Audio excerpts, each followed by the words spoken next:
Hey, so I wanted to show you real quick a little project that we would usually do at school after we read the book Commotion and the Ocean.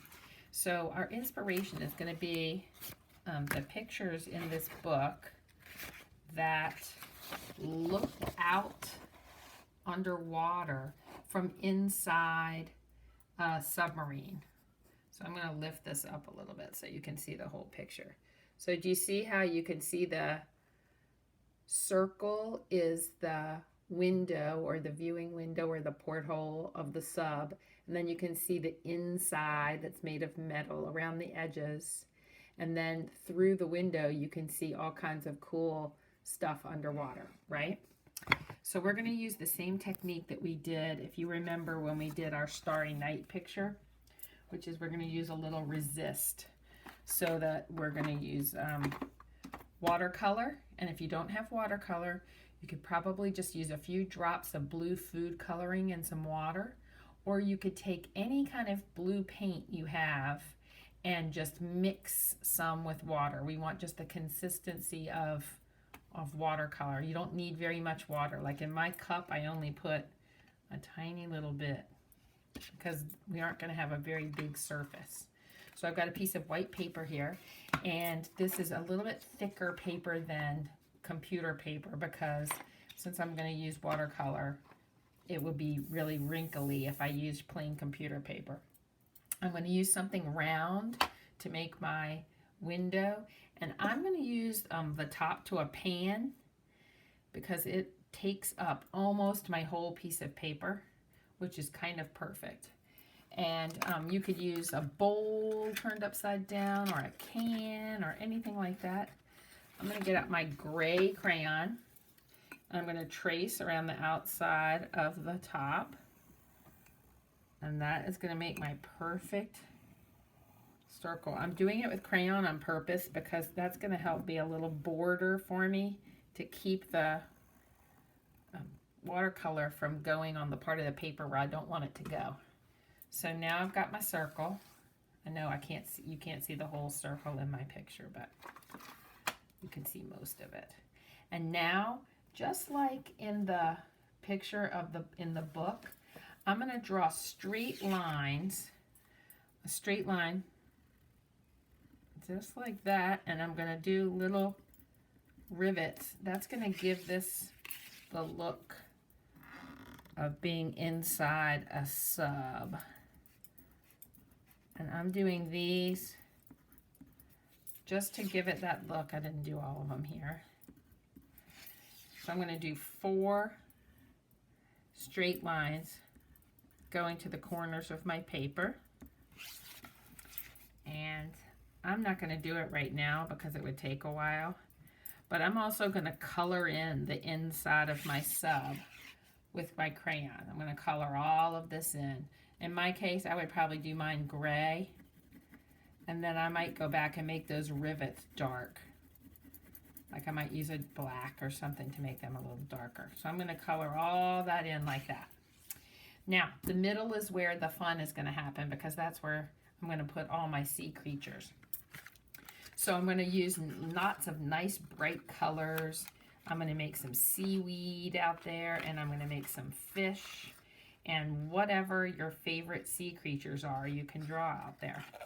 So I'm going to start with a green and do just some seaweed that's coming up from down below.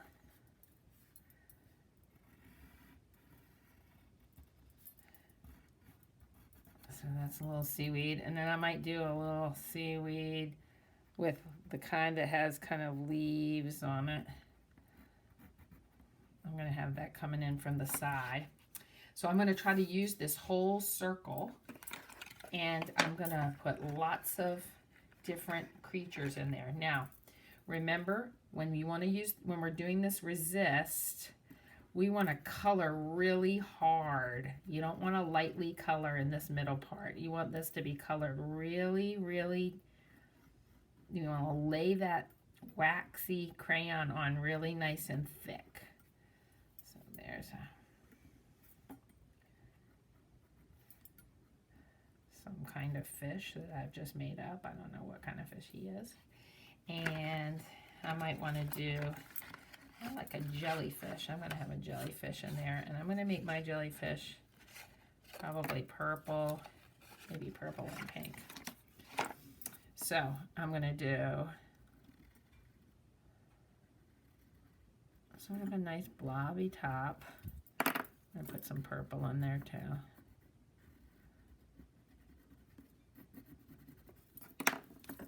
And I'm using really, remember, if we want to color it hard. So we're not having, we don't want any white showing on the animals that we color. White is fine in between, but on the animals, we don't want any white. And now, also it's kind of cool when you're drawing, just as a reminder, that you could have a fish that had just left the picture and all you could see was its tail. That's kind of cool. So I'm going to do a tail like that. Like it just swam by. So all we can see is just the end of the tail of the fish that just swam out of our view. So you see I'm only just going right to the edge of the window, right? Okay, so I'm going to fill this whole space in with sea creatures. Might have an octopus poking up. I'm going to have a lot of fish in here. And then all I'm going to do is do that same technique that we did before when we did our Starry Night. So I'm going to take my watercolor and I'm going to use blue, and I don't want it to be super dark. I do want it to be pretty wet. And after I've dipped in my water for a few minutes, I can probably just use my water. And then I'm going to paint this whole inside with watercolor. And you know what's going to happen, right? I'm going to be really careful around the edges because I don't want the water to be inside the sub. I only want it to be in the picture. And wherever I've drawn with crayon, the paint is not going to stick. And wherever I haven't drawn with crayon, the paint is going to stick. So it's going to end up looking like a really, really beautiful view of looking out underwater. Like this. And it doesn't matter if it's darker in some places and lighter in others, because that's how the ocean would really look. When I'm painting it on there, I'm probably going to use some kind of wavy strokes like that to make it look like it's moving like water. And then when you finish the whole thing, you're going to have a really, really cool looking undersea picture. Okay? I can't wait to see them after you finish them. All right. Bye.